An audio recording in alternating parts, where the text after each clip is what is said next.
Semangat pagi Sobat Improvement. Assalamualaikum warahmatullahi wabarakatuh. Salam sejahtera untuk kita semua.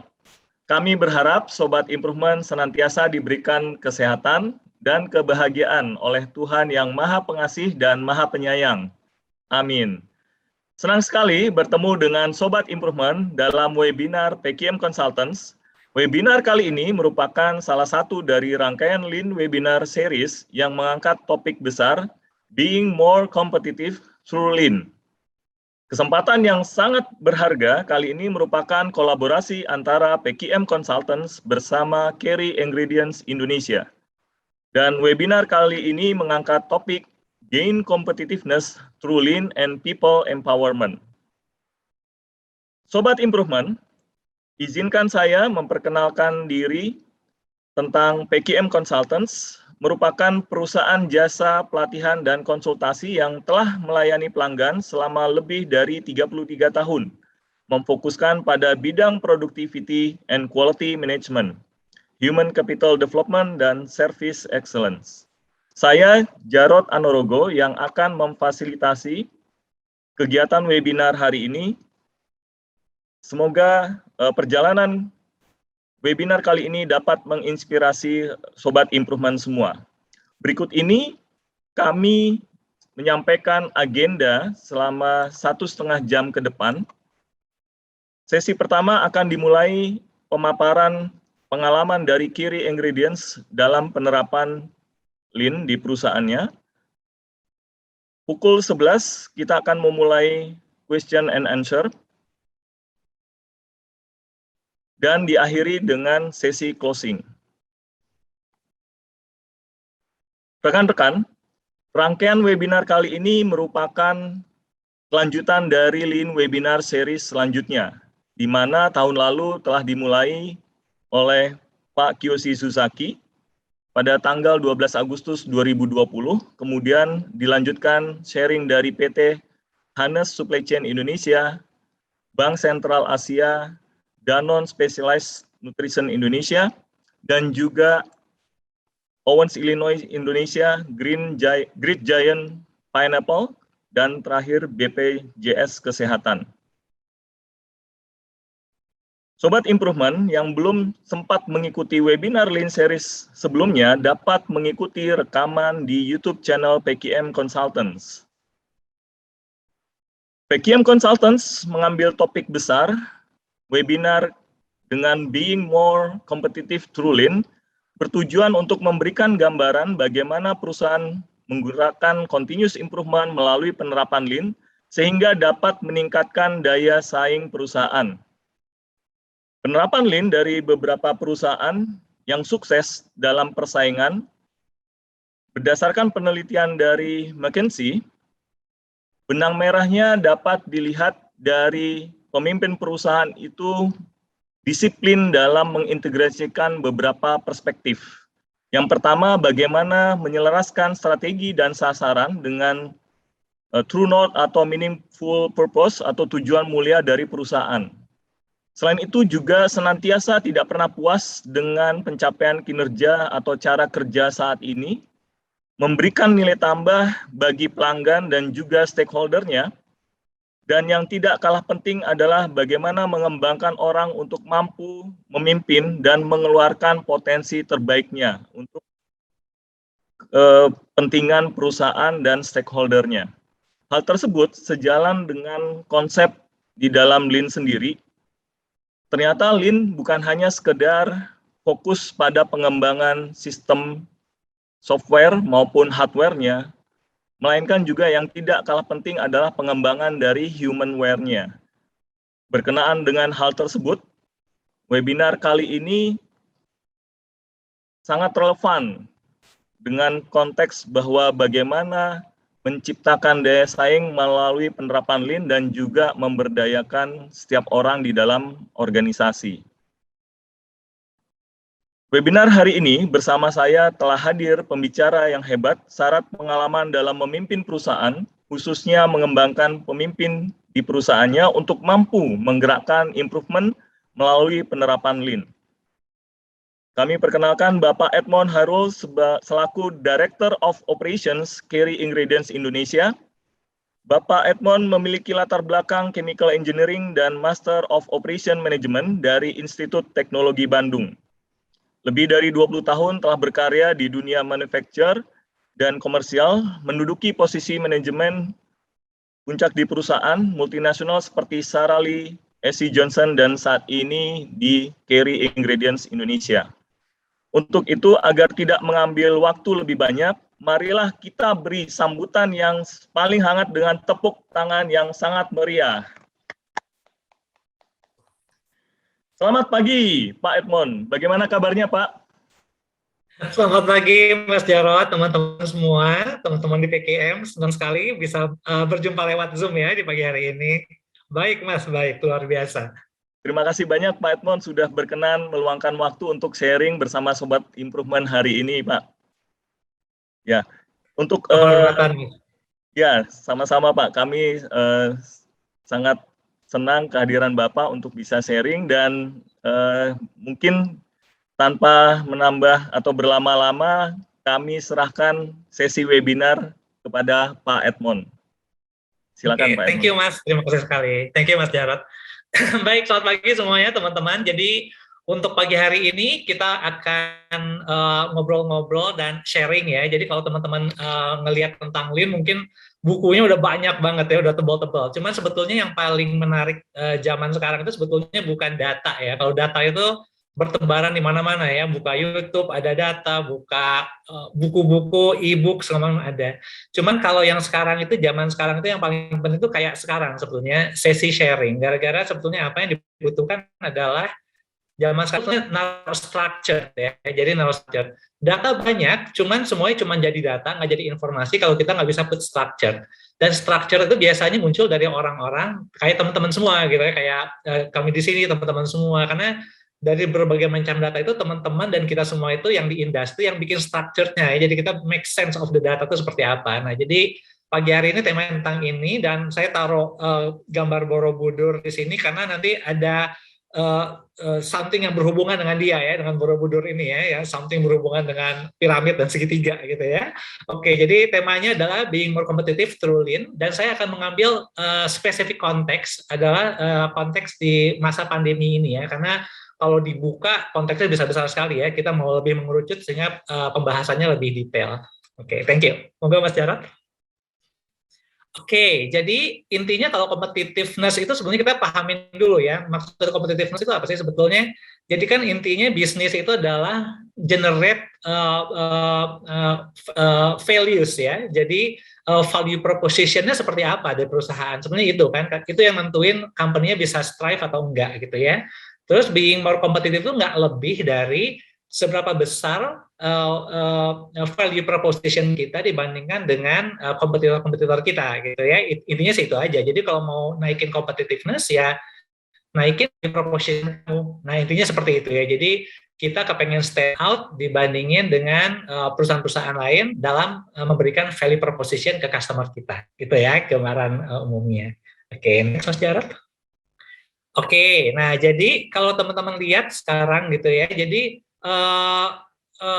kalau mau simplistiknya gitu ya, kalau mau simplistiknya sih sebenarnya gini kondisinya ya. Jadi banyak cara untuk menganalisis gimana kita generate value proposition gitu ya. Wah banyak banget teorinya. Cuman ada satu teori yang konteksnya itu kena banget dengan masa pandemi ini. Jadi kita bisa lihat dengan teknik pendekatan yang SWOT aja ya. Jadi apa sih yang terjadi sekarang? Sebenarnya sekarang itu kita kepengen coba gitu ya, mengenerate value proposition yang gede buat customer kita dengan kondisi yang given. Kondisi given itu apa sih? Kita tentu tetap punya strength, kita punya opportunity di luar gitu ya, dari luar.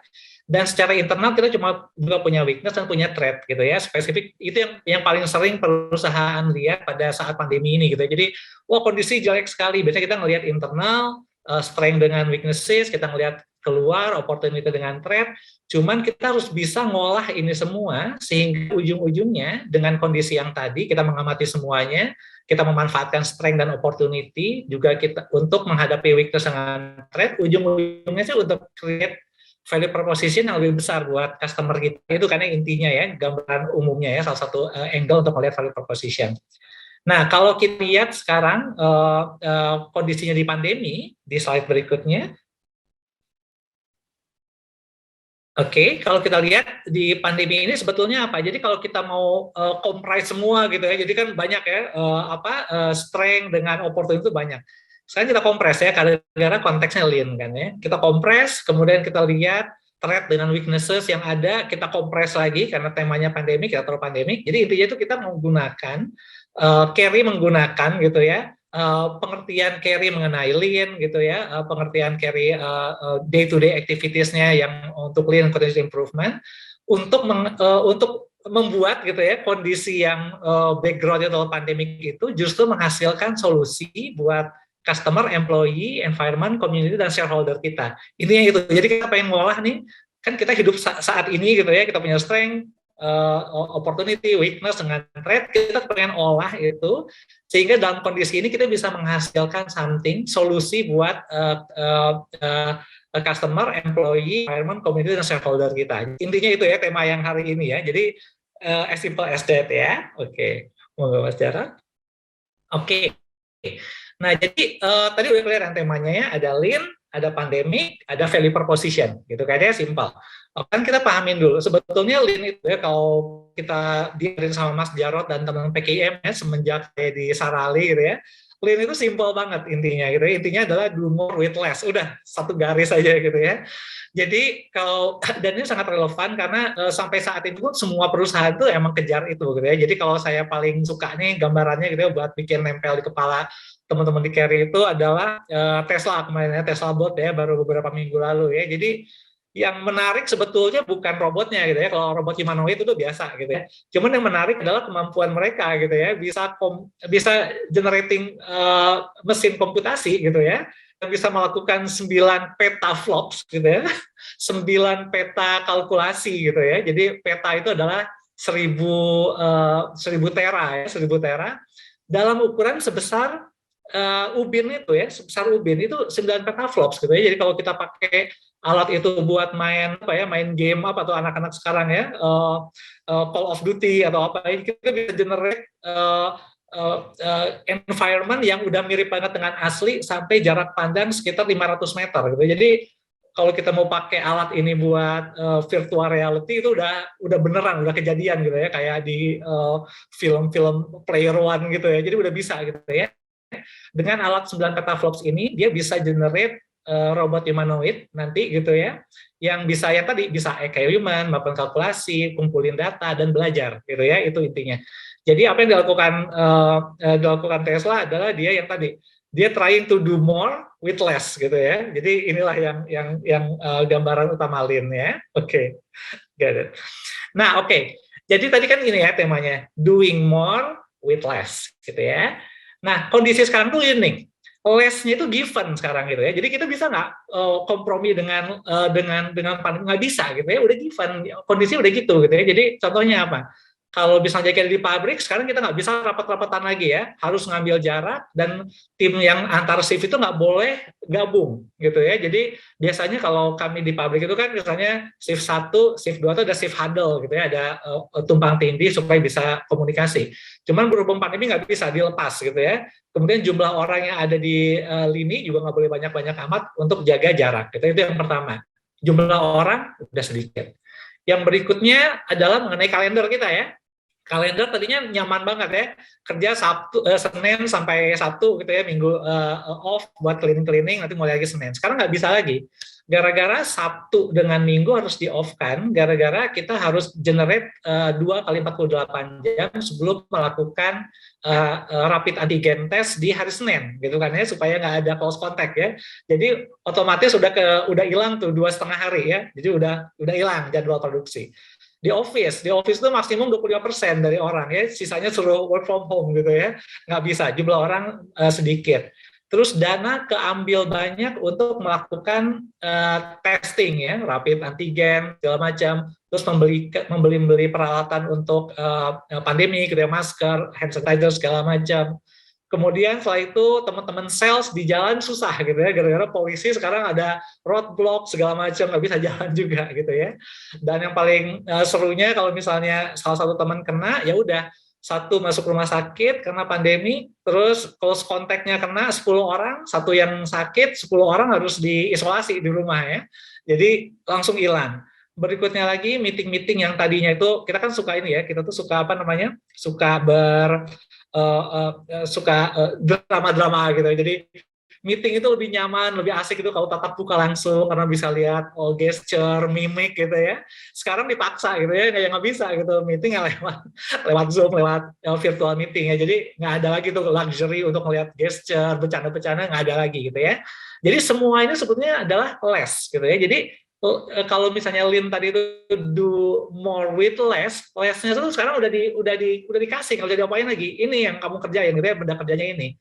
Jadi sekarang kita harus berpikir gimana caranya dengan kondisi ini untuk melakukan yang do more. Oke, nah kalau di text-nya ini dia. Jadi less-nya itu udah given, cuman more-nya required. Kenapa? Jadi more itu nggak bisa gini, nggak bisa juga kita bilang ya berhubung kondisinya lagi pandemi, jadi kita ya tolong pahamin kalau kita nggak bisa kemampuan kita bersaing berturun, nggak bisa gitu ya. Kenapa? Gara-gara sekarang pada saat pandemi ini yang pertama tuntutan dari shareholder gitu ya, kebetulan kita udah public owned company, shareholder itu justru naik gitu ya. Dia bilang saya kepengen instrumen investasi yang saya taruh di kamu harus tetap berkembang gitu ya, gara-gara di luar nggak bisa ngapa-ngapain. Ini adalah salah satu source of income saya yang penting gitu ya. Saya tuntut kamu untuk tetap berkembang gitu ya. Yang pertama. Jadi tuntutan dari shareholder lebih tinggi. Yang kedua adalah yang di bawah ya. Sekarang itu it just a matter of life or death gitu ya. Jadi kalau misalnya company yang dulunya itu ya bersaing ya oke aja gitu ya bersaing. Sekarang enggak. Sekarang persaingan itu severe sekali ya. Gara-gara kalau mereka nggak habis-habisan bisa kolaps gitu ya. Jadi sekarang persaingan ketat banget. Jadi yang tadinya mode persaingannya itu masih medium, sekarang udah mode tinggi. Gara-gara yang dia hadapin adalah between hidup atau mati gitu ya. Jadi habis-habisan. Jadi persaingan itu luar biasa sekarang gitu ya. Di antara karena sekarang survival mode-nya gitu ya. Kalau kemarin kan enggak ya. Kemarin tuh temanya adalah growth gitu ya, kayak gitu lah ya. Sekarang enggak, survival mode-nya. Jadi persaingan gila-gilaan. Terus kalau yang di kanan, karena segala macam pembatasan-pembatasan tadi untuk ngelakuin segala sesuatu sekarang lebih rumit ya. Jadi katakanlah tadinya sekarang kita mau veterinary gitu ya, rumit banget.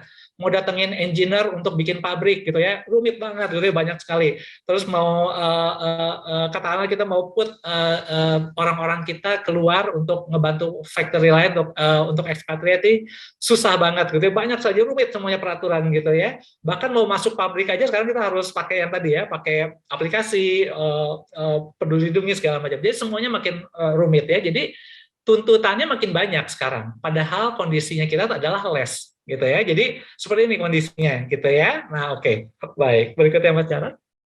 Nah, jadi pendekatan apa yang kami lakukan gitu ya. Jadi kita bilang waktu itu nggak bisa lagi gitu ya, nggak bisa lagi kita pakai berdrama-drama gitu ya. Oh, kondisi susah segala macam udah nggak bisa lagi ya, udah hampir 2 tahun gitu ya. Jadi harus ambil tindakan yang agak ekstrim gitu ya. Jadi kita lihat apa yang bisa kita lakukan gitu ya, kita bisa lakukan untuk yang tadi kondisinya itu semuanya less, cuma kita dituntut untuk doing more. Apa yang bisa kita lakukan gitu ya? Sebetulnya kalau mau ejawantahkan lebih pragmatis, sebetulnya kan intinya gampang ya. Jadi kalau shareholder itu kan ngelihatnya kan ya tadi ya P&L gitu ya, kemudian balance sheet dengan cash flow gitu ya, itu intinya. Jadi kita semuanya aim ke sana awalnya ya, pada saat awalnya kita lihat apa yang bisa kita lakukan sehingga harapan-harapan dari shareholder itu bisa kita penuhin dengan kondisi yang sekarang gitu ya. Dan kita lihat ke dalam apa yang udah kita lakukan, sebetulnya apa yang sebelumnya belum kita explore lebih jauh ya. Kemarin kita udah punya sebetulnya. Cuman kalau intinya itu kalau misalnya buah itu kita udah ngerti buah itu bagus banget, juicy. Cuman pada saat kita meres tuh belum meres dalam banget gitu ya. Sekarang ini yang kami lakukan. Kita pengen coba meres lebih dalam dan kami come up dengan ideas untuk reinvent the organization. Oke, gimana ideasnya? Ideasnya seperti gini. Oke, jadi pada saat teman-teman PKM dengan Mas Jarod bantuin kami semenjak, kalau saya itu semenjak zaman purbakala ya, tahun 90-an ya, semenjak di Sarali gitu ya. Ideasnya itu banyak ideas yang dimasukkan. tapi ideas utamanya adalah ini yang selalu disampaikan gitu. Jadi intinya itu it's all about people gitu. It's all about people. Cuman it just a matter of bagaimana kamu creating foundation sehingga people ini bisa kamu manage dengan baik. Sehingga people ini believe dengan aim kamu gitu ya. Nah, karena ujung itu kepengennya kan operational excellence gitu ya. Jadi organisasi itu bisa jadi learning organization. Terus kalau ada problem itu solvingnya sistematik, kemudian kalau semua orang berpikir tentang waste elimination itu ya kayak yang kepengennya ya. Tapi ada people nih, gimana supaya people ini bisa nyampe ke level yang tadi, menciptakan organisasi yang punya operational excellence. Nah, kita put fondasinya itu nggak aneh-aneh. Kita coba nggak reinvent the wheel, kita nggak coba put resource lebih banyak gitu ya. Yang kita put adalah kita taruh aja, kita lihat industri kami itu industrinya sangat ketat ya, karena food and beverages gitu ya. Jadi ISO-nya ketat sekali, halalnya itu ada gitu ya, HACCP, FSSC itu tuh intinya buat food safety, food quality, food fraud gitu ya, di maintain banget. Kemudian tentu ada OSAS buat yang keselamatan dan kesejahteraan pekerja. Kemudian ada AIB itu spesifik standar untuk US gitu ya, untuk food makanan juga masih tetap safety quality dengan food fraud. Ini tuh sangat stringent gitu, super stringent. Jadi mulai dari monitoringnya, mulai dari managingnya, mulai dari creating structure itu sangat stringent. Kita nggak mau reinvent the wheel, jadi kita manfaatkan itu aja. Karena tiap hari kita mikir tentang ini, kenapa kita nggak kita manfaatkan aja sistem yang udah di state oleh ISO, halal, HACCP, FSSC, AIB dan OSAS ini. Jadi kita ambil semua sistem itu, kita strip down gitu, kita ngelihat basicnya mereka intinya apa sih gitu ya, itu yang kita ambil. Itu jadi fondasi pertama kita. Kemudian untuk connect ke people, itu tuh cara paling gampang put in the KPIs, udah gitu aja gitu ya. Karena KPIs itu kan connect-nya cepat ya. KPIs itu connect ke salary, benefit, tunjangan segala macam, kenaikan karir segala macam ya, pokoknya apa, development gitu ya, semuanya ada di sana gitu ya. Training pun ada di sana. Jadi put everything on the KPI gitu ya. Jadi put di KPI, jadi yang fondasi tadi put di KPI orang, sehingga orang-orang merhatiin itu tiap hari. Karena well-being-nya mereka kan connect ke KPI ya di perusahaan. Jadi mereka pasti perhatiin dengan baik. Terus dengan dua fondasi tadi, kita buat orang-orang itu punya konsep, punya culture, dan menggunakan tools yang sama setiap hari gitu ya. Jadi variasinya banyak, cuman konsep culture-nya sama gitu ya, which is konsep culture dan tools yang dipakai oleh Lean, Continuous Improvement, apapun itu namanya gitu ya. Jadi konsepnya sama ya, kayak di sini ada PDCA cycle, continuous flow, itu konsepnya mereka udah paham bahwa konsep kerja kita adalah ini. Kemudian culture-nya pun sama gitu ya, jadi customer focus, manajemen komitmen, kemudian employee buy-in dari teman-teman di bawah gitu ya, continuous improvement, visual workplace, itu culture kita gitu ya. Dan tools yang dipakai adalah yang banyak ini semuanya ya, ada Gemba Works, 5S gitu ya, 5 stream mapping, 5Y, 7QC tools segala macam. Intinya apa? Intinya adalah dengan konsep culture dan tools yang sama, semua orang yang ada di company itu kalau ngobrol apapun sama. Temanya mau solving problem, ya konsep culture tools yang mereka pakai sama. Mau mereka creating improvement, ya konsep culture dan tools yang dipakai sama gitu ya. Intinya itu kayak kita ngobrol dengan bahasa yang sama, sehingga kita bisa reduksi banyak sekali friksi yang nggak butuh gitu ya. Jadi kadang-kadang kalau misalnya konsep culture dan tools-nya beda-beda pada saat ada problem atau mau come up dengan improvement, banyakkan friksinya gitu ya. Jadi friksi jadi panas, nggak jadi laju mobil gitu ya. Intinya banyak habis energi di sana. Kita samakan dulu konsep culture dan tools-nya, sehingga pada saat kita mau solve problem atau generating inovasi, semuanya itu berjalan seamless, itulah intinya ya. Jadi itu kita bikin, kemudian ujungnya kita mau nyampe operational excellence, gitu kan ya. Nah, inilah yang dilakukan oleh Carrie dengan PKI, di bawah bimbingan PKI hampir 5 tahun yang laluan kira-kira ya. Ini yang kita lakukan day by day, dan kita kepengen bikin ini jadi culture-nya di Carrie gitu ya. Dan itu kayaknya sih kejadian. Kenapa kejadian? Gara-gara evidence berikut ya. Monggo Mas. Oke, jadi ini ya. Jadi pada saat kita mulai Lean, ini 5 tahunan yang lalu kalau saya dengan PKM ya. Gara-gara waktu itu Carrie juga baru establish di Indonesia ya. Kita baru akuisisi perusahaan lokal, baru bikin Carrie itu baru muncul gitu ya. Jadi kita ya train lah yang kayak tadi ya. Jadi ini teman-teman pasti udah ngelakuin tahap ini juga. Jadi ya tadi menanamkan culture, menanamkan gimana pakai tools-nya gitu ya, menanamkan konsepnya ke teman-teman ya. Ini dilakukan secara intensif di awal. Jadi untuk buat rollingnya. Setelah ini berikutnya Mas. Nah, setelah ini apa yang terjadi adalah, jadi setelah itu terjadi, teman-teman mulai paham sekarang gitu ya, mulai paham bahwa yang mereka harapkan dari, yang diharapkan perusahaan dari mereka, jadi itu kan dilakukan terus ya, yang kayak tadi ya, dilakukan terus dengan PKM, without PKM itu dilakukan terus ya di itu. Setelah beberapa kali putaran, yang terjadi adalah seperti ini kejadian betul. Jadi pada saat sebelumnya itu, kalau kita tuh ada level operator, gitu ya, ada frontline manager, upper manager, aku nyebutnya manager aja ya, namanya sih bisa ganti-ganti director segala macam. Cuman intinya kan ada operator, ada orang yang ngamati, ada orang yang manage di lapangan, terus ada orang yang manage di level middle, kemudian ada orang di upper manager yang lebih ke directing gitu ya. Nah, waktu zaman dulu itu di awal-awalnya itu pergi ya seperti ini gitu ya, untuk operator sampai frontline manager kerjaannya ya rutin aktivitas aja tiap hari ya, datang, ada tasnya, job desk apa, kerjain gitu ya. Terus nanti pada saat manager tiba-tiba jump aja, udah dituntut untuk apa inovasi kamu gitu ya, sedikit cuma porsinya. Nanti di upper manager baru inovasinya diminta lebih banyak, day to day-nya lebih sedikit. Nah, cuman yang terjadi setelah kita lihat dengan teman PKM, nanamin Lean, continuous improvement konsep segala macam, ini kejadian yang di kanan gitu ya.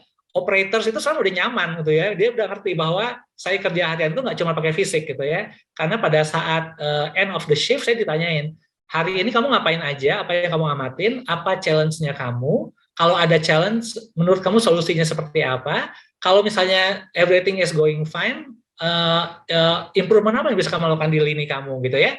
Jadi udah muncul continuous improvement. Nah, continuous improvement ini muncul di level frontline manager lebih panjang lagi gitu ya, di level manager lebih banyak lagi gitu ya, di upper manager banyak lagi gitu ya. Nah, apa yang kejadian? Yang kejadiannya adalah karena mereka setiap hari dituntut untuk melakukan itu, bukan kita semua ya, sampai upper manager dituntut melakukan itu, yang muncul adalah yang pertama adalah kemampuan kita untuk yang pertama pikir secara structured gitu ya. Jadi ada problem atau ada inovasi, kita berpikir structure gitu, apa yang harus dilihat segala macam. Kan itu ya intinya tentang tools dari Lean gitu ya, konsep dan culture itu ya. Jadi berpikirnya jadi terstructured. Kemudian yang kedua jadi kreatif gitu ya, jadi kreatif karena kan harus come up dengan solusi ya. Jadi kan solving problem, solusi harus muncul jadi kreatif. Yang ketiga, komunikasi kita jadi bagus banget. Gara-gara kita ngerti, kita harus komunikasiin kan, apa yang kita amatin, apa rencana kita harus komunikasi lebih bagus. Dan yang keempat, kolaborasinya jadi bagus karena kita ngerti untuk solve satu problem itu nggak bisa sendirian, harus rame-rame gitu ya. Nah, jadi pada saat current ini yang kejadian dan muncul tadi makin kuat banget structural thinking, kreativitas, komunikasi, kemampuan komunikasi dan kolaborasi jadi tinggi sekali gitu ya. Itu yang kejadian, itu yang kejadian dan itu kita rasakan gitu ya. Nah, karena itu yang berikutnya Mas Jarod. Nah, jadi ujung-ujungnya gara-gara itu udah kejadian day to day gitu ya, ujung-ujungnya keinginan untuk nulis, untuk naruh catatan, untuk visual itu bukannya dipaksakan oleh oleh leader lagi, enggak. Mereka yang pengen nulis gitu. Jadi pasti harus nulis, Pak. Kalau enggak lupa ini gitu ya, saya lupa idenya apa. Akhirnya mereka tanya saya pengen nulis segala macam, akhirnya di-combine lah dalam bentuk struktur. Kita tanya PKM gimana cara bagus nangkep apa yang ada di kepala orang ya, kepala orang supaya bisa mengakomodasi yang tadi structural thinking, kreativitas, kemampuan komunikasi, dan kolaborasi gimana cara nangkepnya. Nah, munculnya PKM masih saran gitu ya, ada A3 report seperti apa gitu ya. Jadi ini tuh sebetulnya di drive dari teman-teman di bawah, gara-gara mereka tiap hari ditanyain, mereka bilang, Pak lupa Pak kalau mau saya mau tulis gitu kan ya. Akhirnya put lah. Ini jadi bertebaran lah di mana-mana ya, bertebaran di mana-mana mengenai ini sebetulnya gambaran di kepala mereka tadi gitu ya, cuma di-put dalam bentuk yang lebih structured. Nah, setelah bentuk yang lebih structured ini muncul, tiap hari muncul, barulah kita put everything into context gitu ya. Jadi karena semua ini kan kualitatif aja ya. Jadi intinya kualitatif itu maksudnya gini. Buat perusahaan sesuatu yang nggak muncul di P&L, yang nggak mengimpact ke cash flow, yang nggak mengimpact ke balance sheet, itu kualitatif buat perusahaan gitu ya. To be honest, bener nggak sih? Bener kan ya? Jadi apapun mau melakukan jungkir balik, public kinclong, semua segala macam, sehat segala macam, buat perusahaan which is business entity, kalau itu nggak mempengaruhi profit and loss, itu nggak mempengaruhi balance sheet, itu nggak mempengaruhi cash flow, itu kualitatif buat mereka, gitu ya, buat perusahaan. Jadi to be honest aja, gitu ya. Buat kita sih enggak ya, jadi bagus, buat kita iya, jangan buat perusahaan enggak. Nah, pada satu yang terpikirkan adalah gimana caranya supaya perusahaan juga believe dengan ini, gitu ya. Jadi kita kepengen connect-kan apa yang dilakukan di sini dengan apa yang sebetulnya perusahaan kepengen gitu ya. Which is yang tadi, yang 3 hal tadi itu ya, yang 3 hal tadi, P&L, cash flow, dengan balance sheet. Nah, makanya muncullah pada saat itu kita bikin goal sekarang. Jadi ini bukan cuman seru-seruan tiap hari aja untuk menjamin yang tadi, berpikir structure, kreatif, komunikasi, kolaborasi. Kita bikin ini menjadi sesuatu yang emang dear buat perusahaan, penting buat perusahaan. Makanya kita bikin pada saat kita bikin budgeting di mulai tahun 2017-an, rasanya kita bikin target tahunan gitu ya. Jadi tahun 2019 ini salah satu contohnya, kita set target. Pokoknya kita harus generating 600.000 USD saving tahun ini gitu ya. Kemudian gimana caranya? Kita harus bikin 25 project. Dari 25 project itu dia mengeksekusi ada 21 mining companies, dan yang terlibat adalah 40 employee. Kita bikin target itu gitu. Jadi ada di budget ya, ada di budget. Jadi orang finance ngelihat ini gitu ya. Terus tahun 2020 sama juga, jadi kita bikin 2 tahunan rolling gitu ya. Tahun 2020 juga kita set gitu. Kita ngerti kalau makin lama tuh makin susah ya bikin saving gitu ya, gara-gara low hanging fruit itu udah keambil gitu ya. Kita bikin harus ada target juga sama gitu ya, berapa USD saving, berapa project, cuma agak turun ya dari 0 ke 400. Cuman walaupun target savingnya turun, kan aim kita yang tadi ya, structural thinking, kreativitas, komunikasi, kolaborasi. Walaupun target USD-nya turun, gara-gara kita udah banyak peras, cuman jumlah proyek harus naik, jumlah mini companies-nya, gitu ya. Mini companies itu tempat-tempat kecil di mana teman-teman itu kolaborasi untuk solve problem tadi harus naik, dan jumlah employee yang terlibat harus tetap naik. Jadi yang 3 pertama harus selalu naik throughout the year, cuman yang terakhir itu mungkin bisa turun gitu ya, karena kita biological aja ya, jadi makin lama tuh makin susah untuk cari saving gitu ya, makin susah diperesnya gitu ya. Nah, jadi intinya semua hal ini kita langsung embeddedkan ke target utama perusahaan gitu ya, itu ya gambarannya. Oke. Berikannya Mas Jarod. Nah, jadi ini gambarannya teman-teman. Jadi kalau teman-teman lihat semua yang terjadi, ini yang gambarannya ya. Jadi semua data tadi itu yang baca bukan orang bukan orang floor, tapi yang baca orang finance gitu ya, baca orang finance, orang bisnis yang baca ya. Jadi apa yang terjadi kalau di kanan, di kiri atas itu tadi adalah, jadi semua project tadi yang satu kotak kertas kecil tadi itu ya, itu tuh ditangkap sama orang finance. Orang finance bilang gini, oke, lu bilang ada project ya, oke ada project lu sebetulnya itu cuman bla bla bla. Kalau misalnya gue nggak ngelihat ada penurunan di salah satu pos di accounting gue, gitu ya. Jadi proyek lo apa misalnya gitu ya? Misalnya, oh proyek saya adalah katakanlah penghematan penggunaan safety cutter dengan bla bla bla gitu ya. Dia bilang, oke, gue amatin ya berapa bulan ya. Dia amatin, dia bilang, oke, penggunaan safety cutter itu kalau di accounting dia perginya ke account tertentu gitu ya. Saya bakal lihat nih account ini berkurang atau enggak gitu ya. Nanti dia lihat nih setelah 3 bulan, mana katanya kamu ada saving. Udah ada saving nggak? Ada, kita save sekian banyak. Di accounting nggak kelihatan tuh, nggak ada saving, di cost itu kita drop gitu ya. Jadi benar-benar finance banget. Jadi akhirnya teman-teman tuh mungkin berpikir kelas apa yang bisa langsung mempengaruhi ke accounting gitu ya, muncul di angka-angka finance. Nah, setelah muncul angka-angka itu, nanti finance bakal melakukan analisis setiap bulan.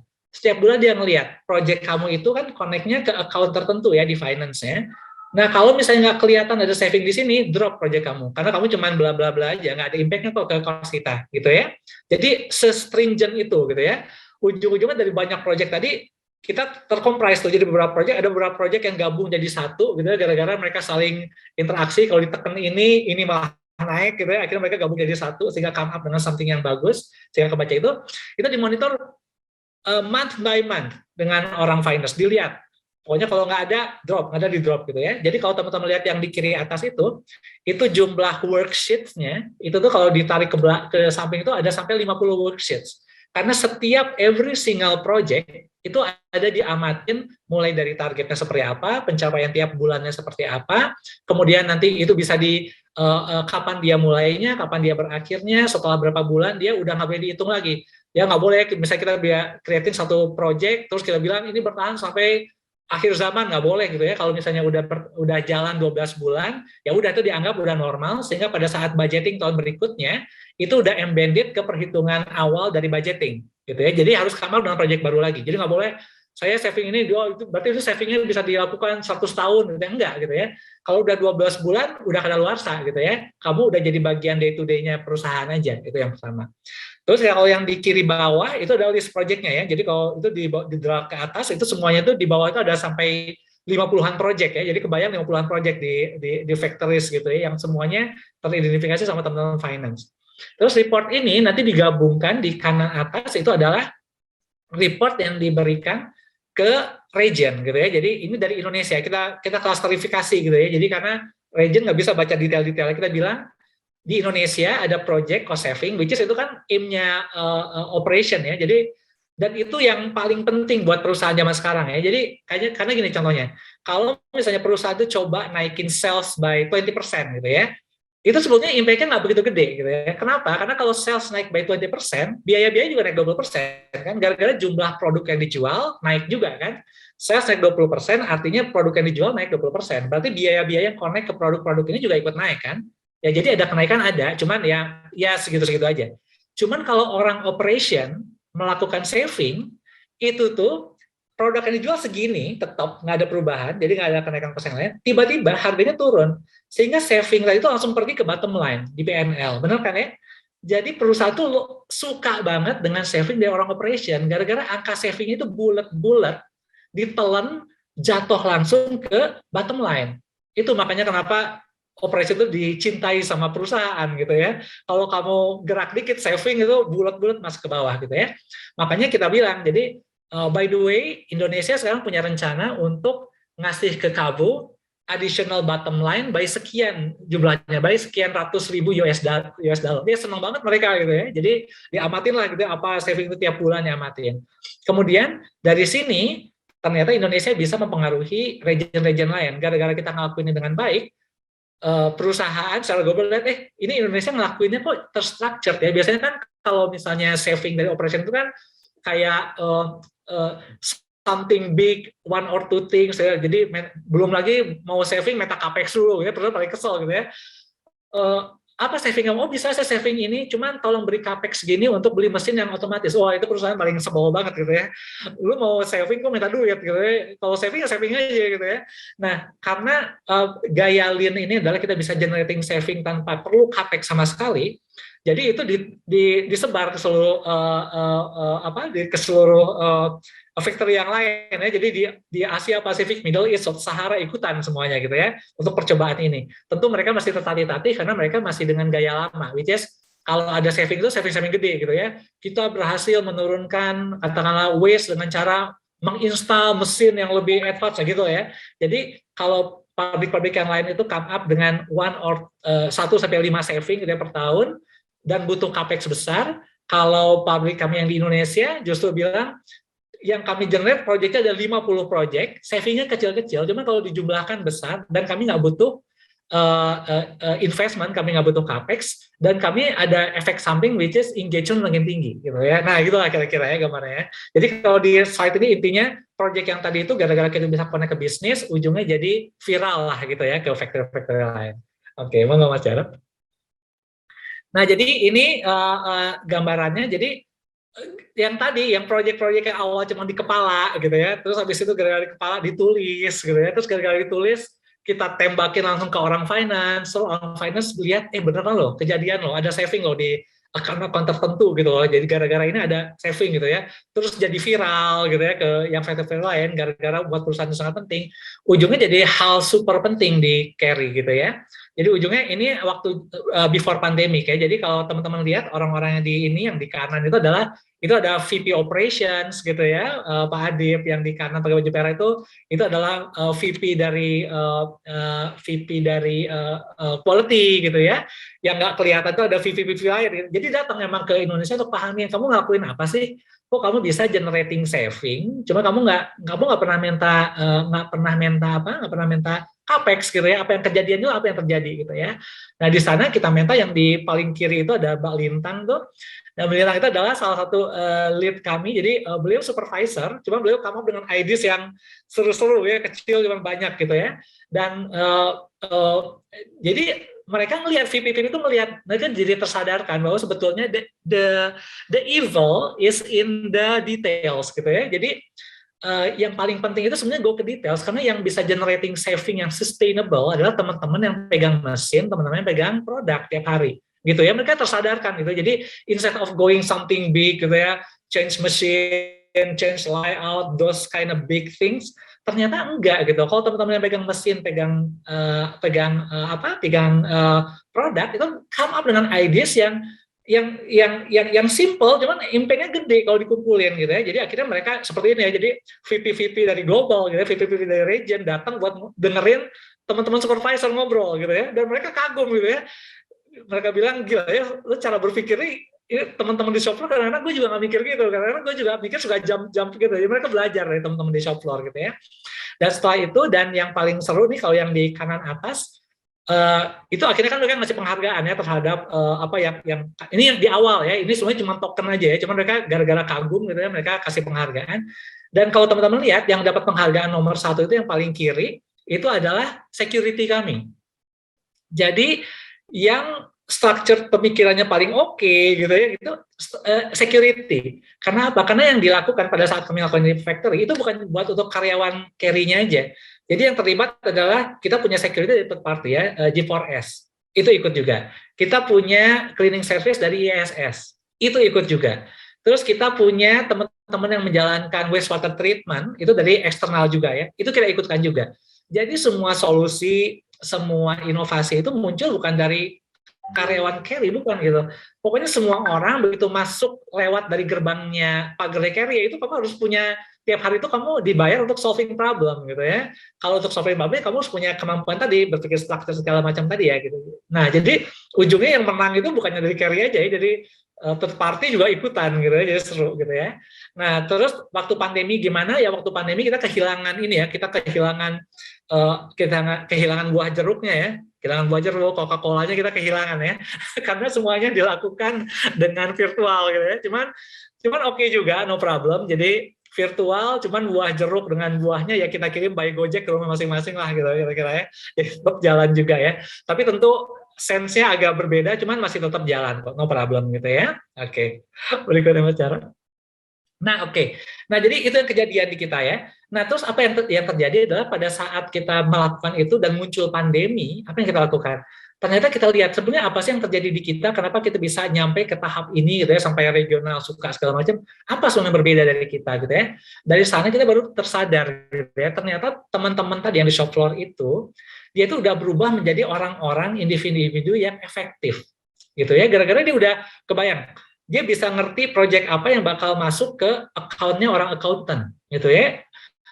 Mereka tuh kok bisa gitu ya, kita beramati ternyata mereka itu udah berubah jadi orang-orang yang benar-benar efektif gitu ya, bukan efisien cuman efektif. Sekarang gue mau ngerti efisien udah, cuman bukan efektif gitu. Gue efisien cuman kalau nggak ngimpact buat apa gitu ya.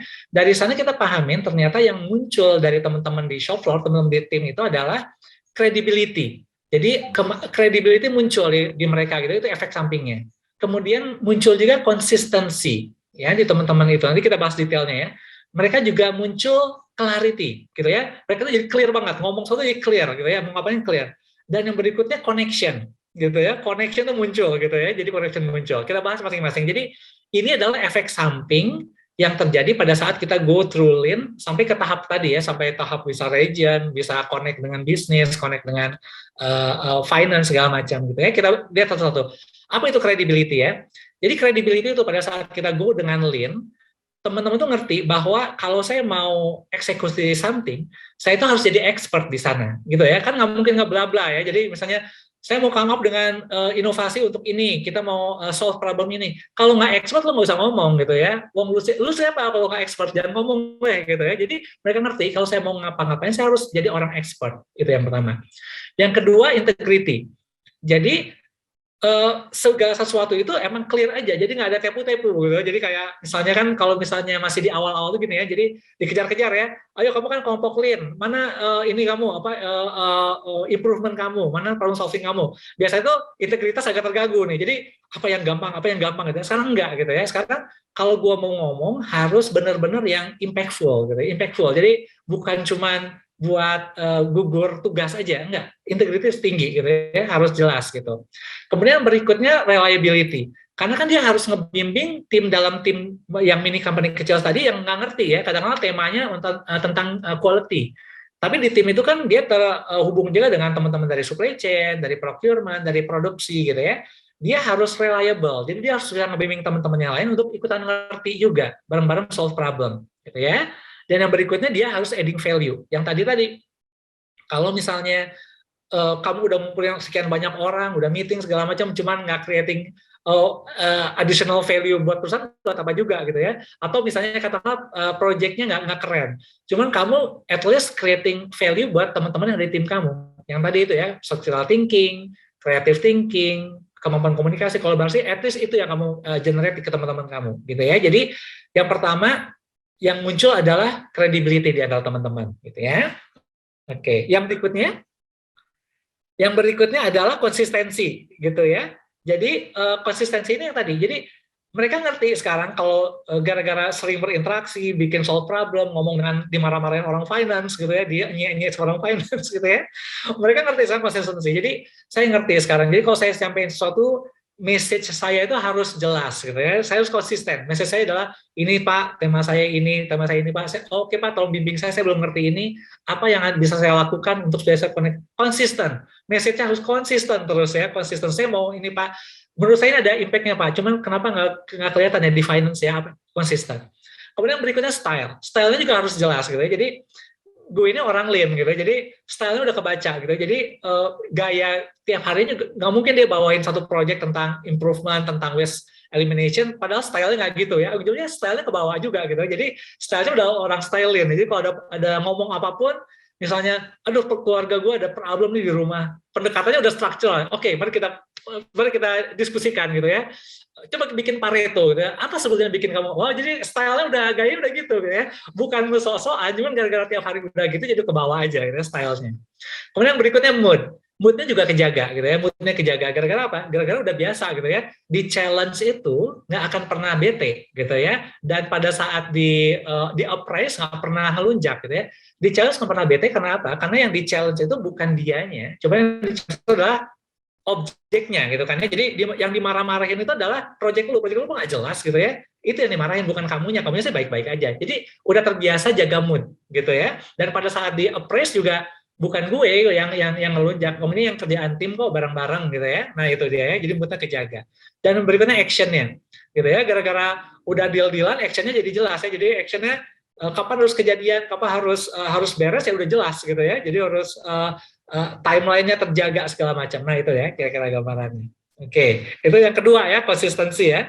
Yang berikutnya clarity. Nah kalau clarity ini mungkin udah embedded ya, karena yang tadi, karena untuk bisa bawain lean, continuous improvement dan segala macam itu semuanya harus clear gitu. Kita bilang ke orang finance, oke, ini proyek saya, ekspektasi yang diharapkan jangan terlalu besar ya. Ekspektasinya sekarang segini aja karena kita masih di awal nih.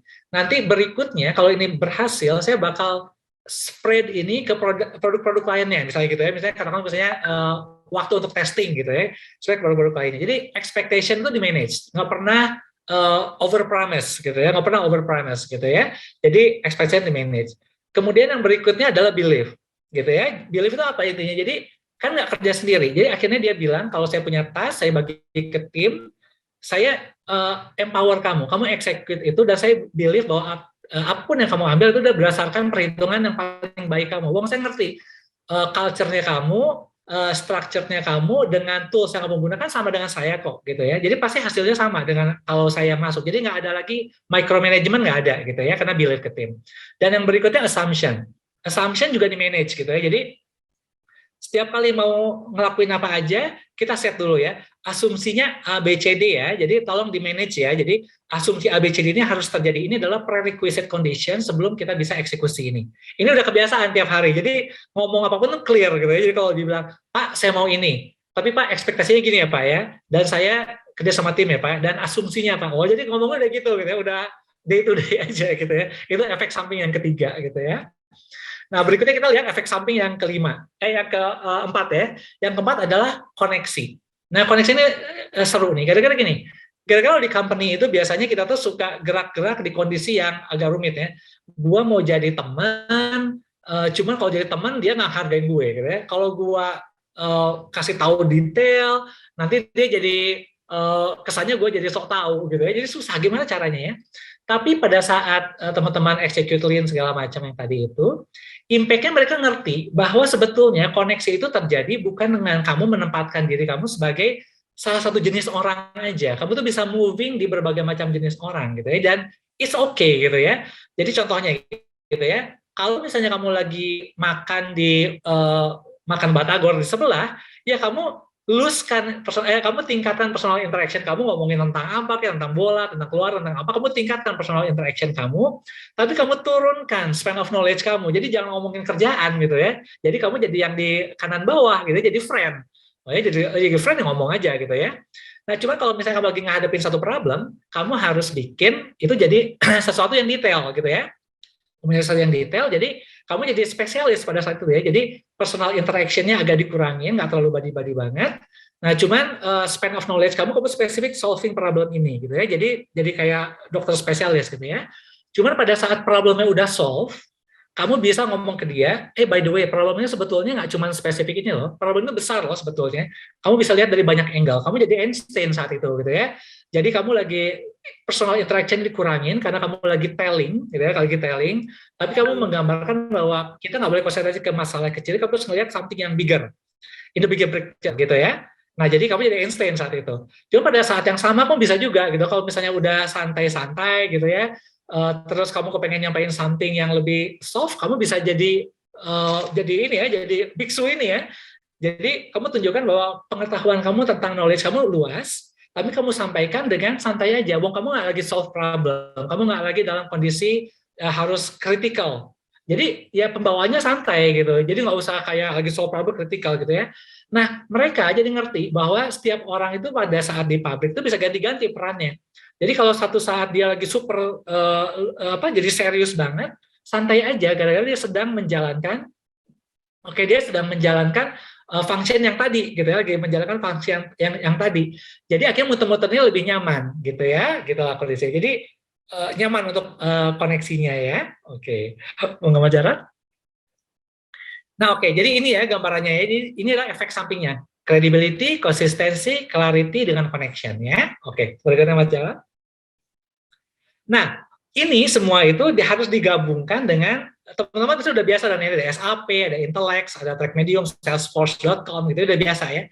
Nah, yang biasanya kita lupakan adalah kita biasanya ada ini di sistem kita, cuman kita nggak manfaatin. Gara-gara apa yang kita lakuin? Kita put data masuk terus gitu ya, cuma nggak kita pakai sebetulnya. Karena sebetulnya paling penting dari sistem ini sebetulnya adalah sebetulnya data yang udah kekumpul banyak di server SAP, Intelex, Salesforce.com, Trackmedium ini adalah sebetulnya nariknya, jadi make sense of the data gitu ya, make sense of data. Ini penting banget karena kalau kita nggak narik data ini, data itu cuma ngumpul di sana nggak diapa-apain gitu ya. Coba saya tanya ke teman-teman pasti punya BI, punya segala, cuman sebetulnya BI itu udah menggambarkan yang dibutuhin nggak? Kadang-kadang enggak ya, jadi dikasih sama orang SAP aja ya udah BI-nya gitu ya.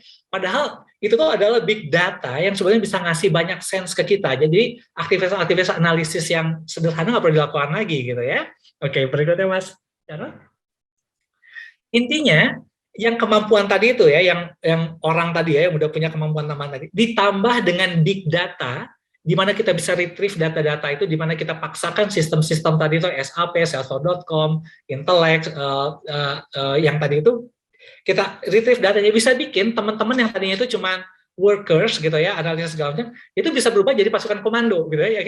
Dia bisa gerak sendiri kayak yang di kanan gitu ya. Jadi bukan cuma something at the bottom of the pyramid, enggak. Mereka udah kayak pasukan komando, mereka bisa jalan sendiri gitu ya. Mereka bisa take decision segala macam gara-gara datanya udah lengkap kok di sana gitu ya. Jadi datanya udah lengkap, bisa diambil. Kemampuan kita sebagai yang tadi leader udah ada, ya kenapa nggak kita ambil datanya gitu kan ya, kenapa nggak kita eksekusi sendiri, oke ya. Nah berikutnya apa impact dari sini, yang berikutnya, oke. Impact-nya adalah seperti ini. Jadi kalau biasanya di struktur yang normal ya, yang di atas ya, jadi jumlah organisasi kayak gitu, jumlah account-nya ya, direktur 1, manajer berapa, yang di bawah banyak gitu ya. Terus kita selalu berpikir bahwa impact itu bisa diberikan, impact-nya direktur itu gede, impact-nya middle management itu menengah, impact-nya teman-teman di shop floor itu rendah. Sehingga dari sana, gara-gara impact-nya bentuknya piramida terbalik, makanya cost-nya untuk relatively terhadap each person itu kebalik juga. Gajinya direktur gede, gitu, jadi manajer menengah, jadi ke teman-teman di operator agak rendah. Tapi setelah kita amatin yang kemarin ya, sebetulnya waktu ada pandemi ya, teman-teman dirumahkan gara-gara itu. Kita ngerti, ternyata tuh impact-nya yang besar tuh bukan dari direktur ya, direktur begitu ada satu disuruh kerja di lini nggak bisa ngapa-ngapain, nggak ada produk keluar juga ya. Kita ngerti ternyata impact besar itu ada teman-teman di shop floor sebetulnya. Dan itu terjustifikasi andai kata teman-teman di shop floor, teman-teman yang pegang mesin, pegang produk, itu tuh udah dipersenjatai yang tadi, persenjatai kemampuan yang tadi, yang lean tadi, ditambah kemampuan mereka untuk lihat data-data dari SAP, Chartflow.com, Intellect, segala macam, gitu ya. Sehingga impact tuh kayak gitu bentuknya. Justru direktur nggak dibutuhin lagi gitu. Buat apa direktur gitu? Yang data yang saya lihat di SAP sama dengan data dia, dan dia punya kelebihan di mana bisa lihat details yang eksekusinya gitu ya. Jadi kondisi seperti ini sehingga sebetulnya kita lihat struktur cost-nya juga harus ganti gitu ya. Intinya itu bukannya direktur dihilangin enggak ya. Cuma kita harus thinking apakah butuh direktur sebanyak itu, apakah butuh manajer sebanyak itu. Kenapa ini penting? Kalau untuk perusahaan gara-gara yang 2 level di atasnya sebetulnya fixed cost gitu ya. Mau perusahaan itu berhenti, mereka dibayar mahal gitu ya. Jadi aku dibayar walaupun misalnya nggak ada perusahaan nggak jalan gitu ya. Itu kan fixed cost ya. Sesuatu yang harus dibuang gitu. Jadi Edmund mestinya dibuang dari kondisi ini gitu ya. Dikurangi lah gitu ya kondisinya. Oke, berikutnya Mas Jarod. Nah, buat di carry ini dieksekusi beneran. Jadi kita liaise dengan beberapa negara. Jadi ujungnya kalau struktur kita awalnya di atas ya, tiap negara itu punya struktur masing-masing gitu ya, normal ya, organisasi biasa. Gitu. Kita bilang ini sebetulnya kalau di atas yang kayak tadi gitu ya, kan udah ada SAP, udah ada Intellect, udah ada Salesforce.com segala macam. Emang butuh nggak sih 2 orang pemimpin yang di atas ini? Wong dia cuma ngelihat data aja gitu ya. Buat apa 2 gitu? Gimana kalau misalnya 2 negara dia pegang 1? Jadi di kita kejadian sekarang ya. Jadi kita share gitu ya. Ada 2 negara ya. Ada 2 negara kita share gitu ya. Kemudian berikutnya di level yang berikutnya, level manager butuh nggak sih sebanyak ini? Kayaknya nggak butuh deh. Karena apa? Karena teman-teman yang di shop floor, yang kalau yang di bawah kalau udah pada coklat-coklat ya, yang di bawah nih. Nah, artinya mereka udah bisa take care of beberapa analisis data gitu ya. Jadi manajer itu dibutuhin sebanyak ini sih enggak gitu ya. Kita kurangin jumlah manajernya. Kemudian ada beberapa manajer yang kita merge untuk menghandle both country gitu ya. Dan ini nekatnya dilakukan sama Kerry gitu. Nekatnya dilakukan Kerry. So far sampai saat ini berjalan dengan baik. Yang pasti gini, yang pasti cost saving dapat ya, gara-gara yang tadi fixed cost hilang, langsung hilang, gede hilangnya gitu ya. Jadi perusahaan happy aja. Sampai saat ini berjalan baik-baik aja, dan teman-teman di floor happy banget. Gara-gara dengan structure ini, mereka jadi dipakai juga kemampuan berpikirnya, dan yang kayak ini nih, teman-teman dari Indonesia ini udah jago-jago dikirimin. Sebagian ada yang dikirim ke Jeddah, dikirim ke Filipina, segala macam untuk nularin lagi ke teman-teman yang di sana. Harapannya kalau teman-teman di tempat yang lain udah jadi coklat-coklat juga, gitu, mampu berpikir juga structural thinking, ujungnya jangan-jangan nanti bisa satu pemimpin pegang 3 negara gitu ya. Nah itulah intinya gambaran besarnya, dan ini dilakukan ya, sudah terjadi. Jadi beberapa tim kita kirim ke South Africa ada 5 gitu ya, terus ke Filipina ada 1 supervisor berubah jadi manajer sekarang di sana gitu ya. Ini kita lakukan gitu ya. Yang berikutnya Mas Jarod. Nah, jadi kalau teman-teman tanya apakah ini berhasil atau enggak, jadi saya mau memberikan disclaimer gitu ya. Jadi sama kayak kalau teman-teman ngambil reksadana segala macam ya. Jadi performance dari yang tahun-tahun kemarin itu tuh nggak mencerminkan performance ke depan gitu ya. Jadi tapi so far at least sampai saat ini saya ngomong gitu ya, Kerry itu sekarang menjadi salah satu Best Companies to Work in Asia ya, versi HR Asia magazines gitu ya. Jadi dan kita menangin ini semenjak 2019, 2020, 2021, nggak berhenti 3 tahun berturut-turut gitu ya.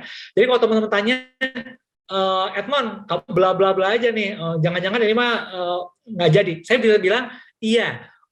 Kedepannya saya nggak ngerti gimana gitu ya, mungkin ada perubahan lain yang bikin konsep ini nggak masuk akal lagi, mungkin aja. Cuman at least gitu ya, saya mau bershare, at least 3 tahun terakhir it works gitu ya, at least 3 tahun terakhir it works. Dan semoga teman-teman bisa ngambil something dari cerita saya ini, karena it works for the last 3 years gitu ya, hopefully for the future years, cuman itu harus ada tweaking segala macam. Jadi mungkin teman-teman bisa ambil sedikit lah dari share saya pagi hari ini, gitu kira-kira.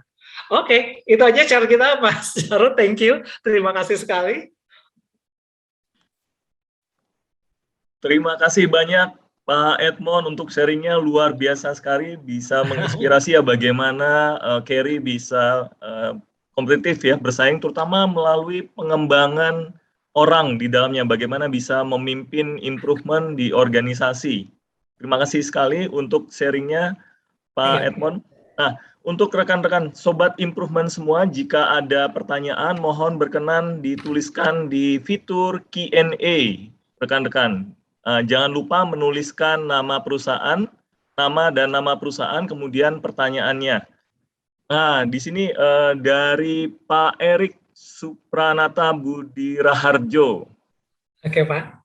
Boleh dijelaskan terkait dengan definisi operational excellence di versi Carry Ingredients Indonesia, Pak Edmond. Oke, betul. Jadi kalau operational excellence di Carry Indonesia itu sebetulnya yang tadi sebetulnya base-nya adalah kita kepengen bikin semua orang yang ada di Carry itu yang tadi punya kemampuan untuk berpikir secara structured. Kemudian mereka itu kreatif dalam generating something ya, jadi solving problems, kemudian come up dengan new ideas, dengan inovasi itu di sana. Kemudian berikutnya mereka itu punya kemampuan untuk berkomunikasi sehingga ideasnya itu nggak di kepala mereka sendiri gitu ya, ideasnya bisa mereka komunikasikan dan ujungnya adalah kolaborasi gitu ya, jadi semuanya bisa kerja bareng.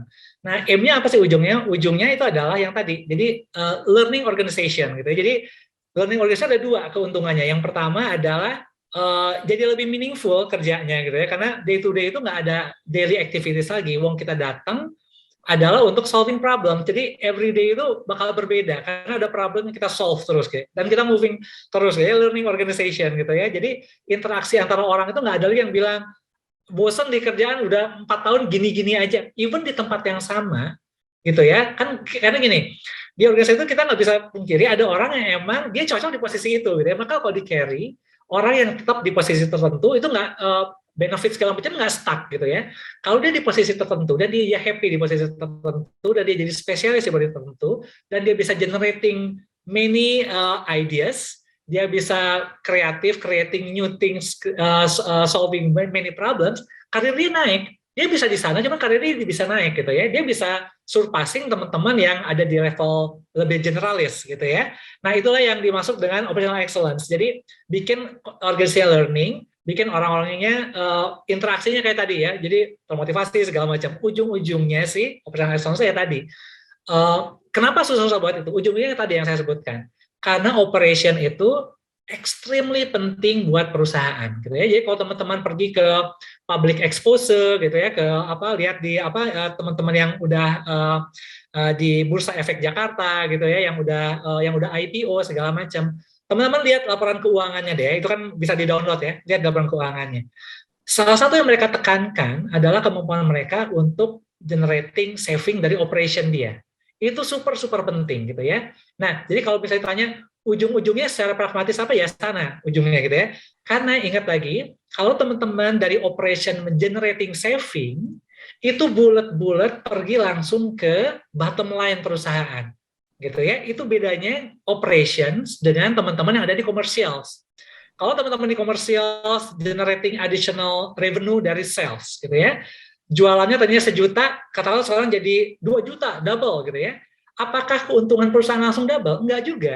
Karena pada saat dia jadi 2 juta, cost-cost yang terhubung dengan produk untuk bikin 2 juta juga ikut. Advertising naik, raw material naik, bahan baku naik, terus variable cost-nya naik, semuanya ikut naik cost-nya. Jadi ya naiknya ya cuma persentasenya kecil. Cuman kalau dari operation, dengan operational excellence, bisa bilang perusahaannya ada punya operational excellence yang kayak tadi. Sehingga saya bisa jamin tiap tahun bakal ada additional value yang bisa dilemparkan langsung ke bottom line. Wah, itu pasti perusahaan suka banget. Nah, jadi itu ya, operational excellence itu ya. Jadi logiknya seperti apa dan secara pragmatis ujungnya seperti apa. Gitu kira-kira Mas Jarod. Thank you, Mas Terima Erik. kasih banyak Pak Edmond untuk penjelasannya. Jadi bagaimana membuat organisasi menjadi learning organization ya. Jadi melibatkan semua orang sehingga impactnya terasa di dalam bottom line of the business ya. Jadi bisa menghasilkan sustainable growth ya. Jadi melalui operational excellence. Terima kasih banyak Pak Edmond. Selanjutnya ada pertanyaan dari Pak Muhammad Ridho. Beliau dari PT Leondel Basel Advanced Polyolefins. Pertanyaan, bagaimana membangun budaya Lean di Carry sehingga Kaizen menjadi DNA dari masing-masing karyawan, termasuk melibatkan pihak ketiga. Tadi Pak Edmond sempat menyampaikan bahkan security ikut berkaizen, melakukan improvement, cleaning service, ya siapapun yang sudah masuk gerbang pabrik Carry, semua harus memikirkan improvement. Betul. Iya, betul. Jadi kalau ini balik lagi ke yang tadi, Mas. Kalau kita lihat gambarnya ada fondasinya ya. Jadi sebetulnya kenapa kadang-kadang kita itu sulit executed Lean untuk sustain itu kenapa susah? Gara-gara kadang-kadang kita lakukan ini sebagai kayak flavor of the month gitu ya. Jadi bulan ini adalah tentang Lean atau tahun ini adalah tahun tentang kita mengeksekusi Lean, 5S segala macam gitu ya. Konsentrasi. Itu yang kadang-kadang jebakannya karena kita dapat hype-nya cuman sustainable-nya nggak dapat gitu ya. Untuk bisa manage dia jadi sustainable, itu harus di-embedded langsung ke organisasinya. Which is apa? Which is kalau di organisasi itu standarnya apa sih? Standarnya kan yang pertama adalah underlying management system gitu ya. Jadi Mas Rido harus lihat kalau di perusahaan Mas Rido itu underlying management systemnya apa? Apakah itu ISO, apakah itu olefin ya, aku nggak tahu mungkin ada chemicals apa something. Itu ada standar minimum yang bisa bikin perusahaannya Mas Rido itu berdiri. Pokoknya kalau itu nggak ada, kolaps perusahaan atau nggak memenuhi standar dari pemerintah Indonesia atau dunia atau customer gitu ya. Itu ada kan Mas ya, itu harus jadi fondasi awal Mas. Jangan lari-lari dari sana. Dari sana kan pasti perusahaan itu biasanya bikin KPI ya. Jadi karena untuk ngejalanin yang tadi, karena kalau itu nggak dijalanin kan nggak bisa jualan, nggak dapat izin di pemerintah, karyawan bisa segala macam gitu ya.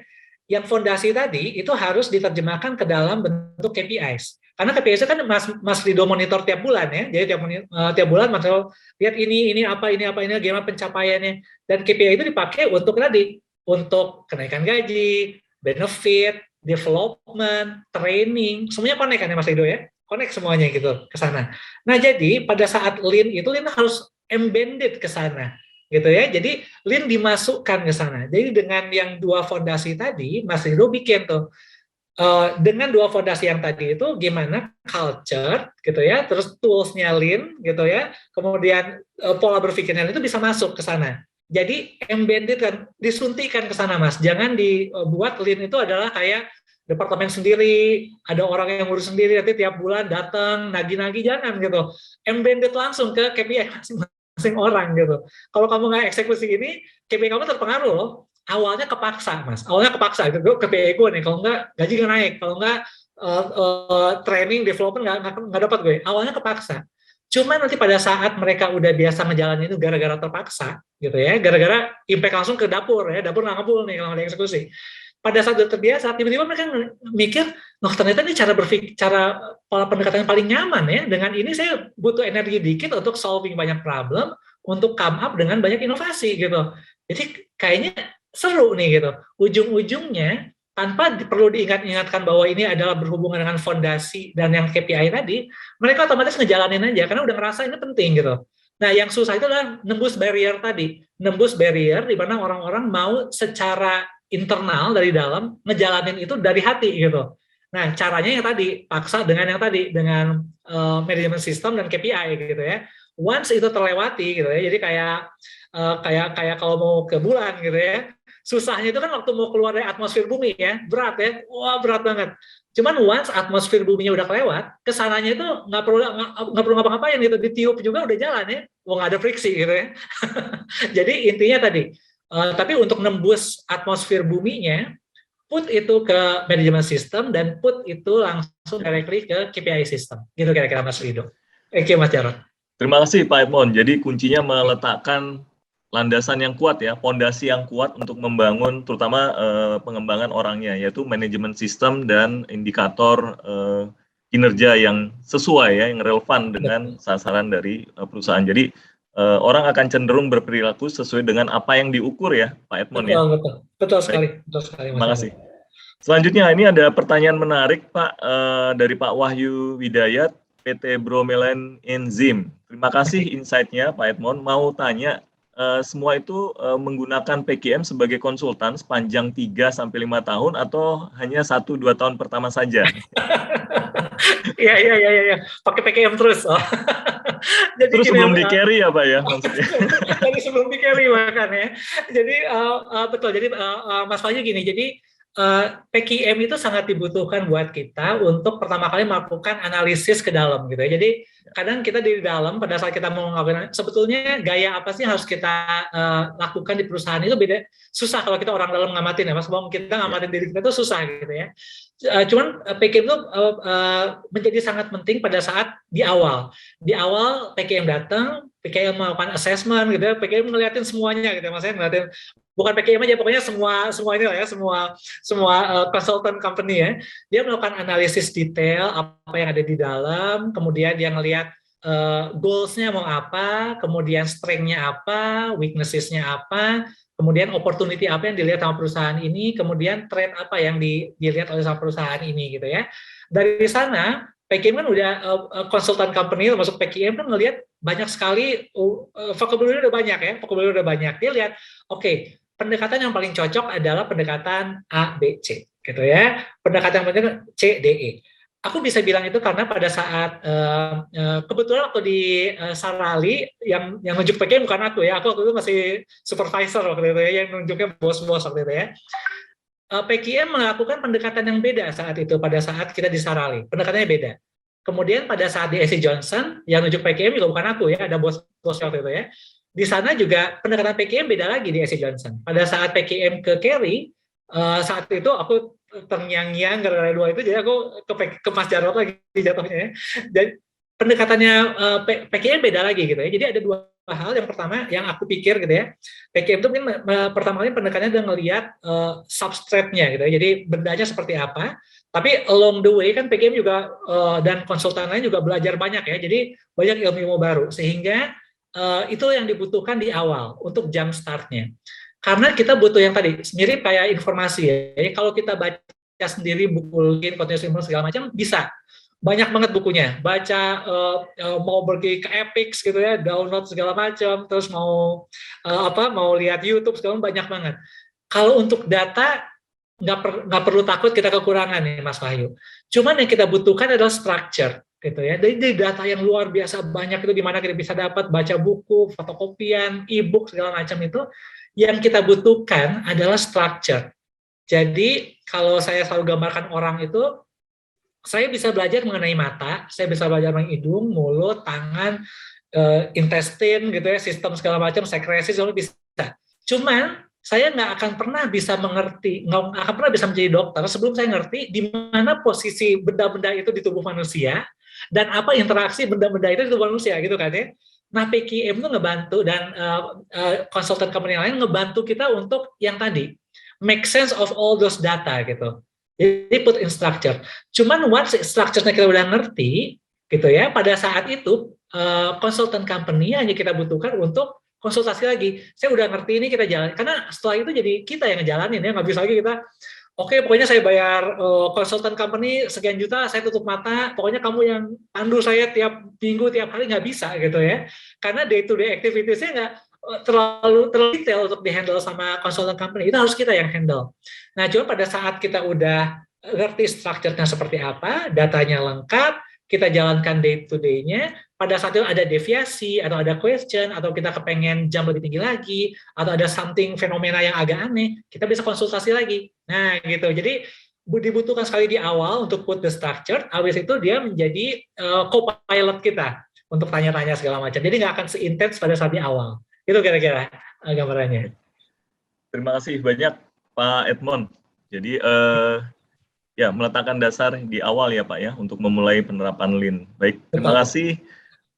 Ada beberapa pertanyaan yang mirip-mirip, salah satunya dari Pak Joni Siswandar, kemudian ada dari, sambil saya scroll, dari Pak Alexander, ya, kemudian beberapa rekan yang lain, saya lihat pertanyaannya mirip, mungkin saya wakilkan dari pertanyaan Pak Joni Siswandar. Kebetulan Pak Joni teman lama nih. Oke, Pak. Ya, Pak Joni Siswandar dari Nirwana Group, ya. Oke, Pak. Terima kasih Pak Edmond atas pemaparannya membentuk Lean Culture. Nah, bagaimana hal mendasar untuk memulai Lean Culture ini, Pak? Oke. Jadi betul Mas. Jadi pendekatannya yang tadi. Yang pertama kita harus ngerti dulu dari manajemen sistem yang kita miliki, gitu ya. Kemudian KPIs yang kita butuhkan, gitu ya. Kita harus paham dulu itu seperti apa. Itu kan substratnya ya. Terus kita ngerti goals-nya company apa yang paling penting buat company itu apa sebetulnya, gitu ya. Itu dulu. Substratnya kita miliki. Setelah itu baru yang kayak tadi. Itu kan sebenarnya data ya. Data. Kemudian kita kontak yang tadi. Kita kontak orang udah berkompeten di sana mengenai substratnya seperti ini. Apa yang harus kita lakukan? Tujuannya sih jalan sendiri bisa, cuman bakal banyak trial and error-nya. Kalau Bapak memiliki konsultan yang bisa ngebimbing Bapak di awal untuk milih data apa yang harus dipakai, itu bakal sangat berguna untuk bikin startnya nggak terlalu lama gitu ya, nggak coba fail gitu ya, itu masukin gitu ya. Nanti once semua data, fundamental management system, KPI system dengan goals utama perusahaan itu apa udah ada, itu kita begitu di embedded itu langsung narik aja sebetulnya Pak. Jadi Lean culture-nya langsung muncul aja. Karena gini, kalau ditanya culture itu apa sih sebetulnya gitu ya? Culture itu kan gabungan dari perusahaan itu ada purpose-nya gitu ya. Apa sih purpose-nya perusahaan? Kita harus pahamin itu. Kemudian apa sih visinya perusahaan gitu ya? Apa sih misinya perusahaan? Kemudian apa sih values-nya perusahaan? Itu kan sebenarnya culture ya, gabungan dari sana ya. Jadi purpose, visi, misi, terus guidance rail-nya apa gitu ya, values-nya apa. Itu kan sebenarnya culture perusahaan gitu ya. Untuk bisa bikin Lean masuk ke sana ya kita harus bisa pahamin itu semua dulu gitu. Itu semua itu yang tadi itu kan kualitatif ya. Cuma sebetulnya yang tadi ya mau purpose segala macam itu kita pahamin juga bisnis sebagai entity yang pragmatis, which is dia apa yang dihadapin perusahaan ini. Kalau misalnya perusahaan Bapak perusahaan yang business base ya itu tadi ya tentu P&L, balance sheet, kemudian cash flow itu yang paling penting. Apa harus yang pragmatisnya apa juga gitu ya. Terus dari sana apa sih yang mau yang paling penting itu apa gitu ya? Apakah dalam tahap sekarang lagi grow sehingga untuk P&L diperhatiin, yang penting investment banyak, atau sekarang lagi cash flow, harus dipahamin dulu semuanya itu. Kalau itu sudah semua dipahamin, nanti Lean dengan gampang masuk ke dalam gitu. Karena Lean itu sebetulnya bisa solve many problem sebetulnya. Kan dia itu kayak template gitu ya, template untuk yang tadi do more with less gitu ya, do more with less gitu kan. Jadi mau dimasukin kemana bisa masuk gitu.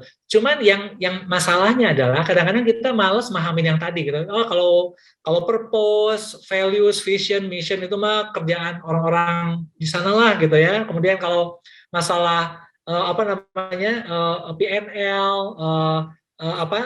balance sheet, kemudian cash flow itu orang-orang finance lah, udah bukan kita gitu ya. Kita mau push Lean aja supaya orang. Nah itu trap pertama. Kenapa Lean gagal masuk ke culture gitu? Gara-gara ya tadi, kalau dia masuknya gayanya seperti itu, dia nggak pernah embedded dengan the whole substrate gitu. Jadi kayak kalau kita punya agar-agar, ya ini agar-agar, ini gulanya kita taruh sebelah-sebelahan gitu. Kalau kita mau bikin agar-agar yang manis, ya substratnya harus dipahamin dulu, masukin agar-agar ke sana, jadi agar-agar manis gitu. Jadi itu biasanya itu juga yang pernah kena ke saya pada saat saya cuma pegang operation gitu ya. Selalu bilang komersial ya another things gitu ya. Ngerti sih sales gimana ngerti, cuman saya nggak dalamin gitu ya. Kemudian visi misi ya something jargon-jargon untuk bikin kita ya lebih fancy. Tapi nggak bisa gitu. Sebagai orang di operation kita harus paham itu luar dalam. Kita harus ngerti banget tuh hubungan antara P&L, balance sheet, dengan cash flow, harus ngerti banget gimana arah-arahnya. Karena dengan itu, kita bisa masukin Lean ke tempat yang pas gitu. Jadi seolah-olah kalau kita ngerti puzzle-nya dengan baik, lubangnya, Lean itu bisa masuk dengan oke gitu. Cuman kalau ininya nggak ngerti, Lean puzzle-nya kita ngerti luar biasa, begitu digabungin ya dia nggak nempel puzzle-nya gitu. Jadi intinya itu ya Pak. Jadi tolong pahamin banget mengenai finance, pahamin banget mengenai yang tadi. Bagaimana pembentukan values, visi, misi, purpose-nya perusahaan supaya Lean-nya bisa masuk. Itu kira-kira Pak. Wah, luar biasa sekali Pak Edmond. Bagaimana budaya itu bisa dibangun dengan memulai memahami substansi kenapa sih perusahaannya itu ada ya, dan baru di-align-kan dengan pendekatan Lean ya. Jadi bagaimana Lean bisa membantu untuk mencapai tadi tujuan mulia ya, true north atau purpose dari perusahaan. Terima kasih banyak Pak Edmond, sharingnya luar biasa. Saya ingin minta waktu beberapa karena ada beberapa pertanyaan menarik di sini ya Pak. Oh ya Mas Jarod. Ya, sebentar. Nah, seiring tadi pertanyaannya kaitannya dengan melibatkan beberapa fungsi ya Pak. Tadi di sini ada pertanyaan dari Ibu Tri Asih Wulandari, PT Pratama Abadi Industri.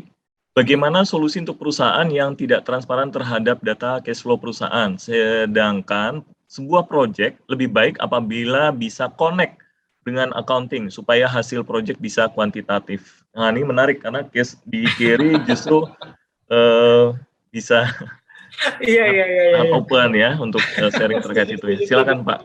Baik. Jadi yang pertama Bu, saya mau kasih beyond reasonable doubt gitu ya. Coba dulu Bu, jangan-jangan gini Bu, jangan-jangan waktu kita nanya ke orang finance gitu ya, konteksnya nggak kena gitu ya. Jadi kalau misalnya kita datang ke finance gitu ya, by the way share dong P&L, balance sheet, cash flow kita gimana?